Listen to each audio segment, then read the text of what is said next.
Esther was a godly girl, brought up by Mordecai. And just like all the other girls, she had her own desires. She had to leave them all behind by order of the king, who from the many girls her age, he chose to be his queen. Now Esther, although beautiful, was humble, kind, and sweet, and won the hearts of everyone, for she had no conceit. And when she finally had her chance to meet the lonely king, he knew that he had found the one he wanted as his queen. For such a time, in such a place, she risked her life to save her race, her destiny, to give her all in answer to a higher call.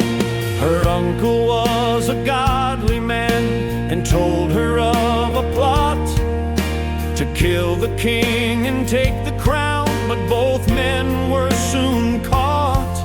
Though written in the chronicles, no honor was it given until a later time, when sleep was from the king quite driven.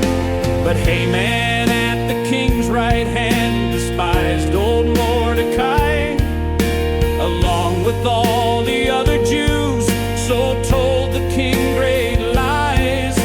He promised he would cleanse the land of those against the law, and burn with hatred for the man who would not bow in awe. His family urged him in his hate to build a gallows high, and not to wait until the date to kill off Mordecai. But when he sought the king's consent, the tables then were turned.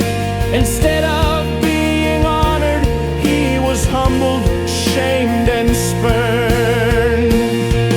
When Haman's edict was announced, her uncle tore his clothes and said to Esther, "You're a Jew, so you will be exposed.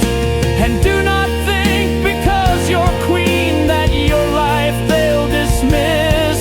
Who knows but what you're in this place for such a time as this." For such a time, in such a place, she risked her life to save her race, her destiny, to give her all in answer to a higher call. She held a fast, then heart in hand, she stood before the throne, and bowed her head with racing pulse, her destiny unknown. He raised his scepter with a smile and asked for her request. She begged that he and Haman dine, and Haman's heart was blessed. But at the second meal, she begged the king her life to spare, and told him that she was a Jew, and in their deaths she'd share. The king, now fuming, left the room while Haman begged for life, but realized that his fate was sealed for causing all this strife. And though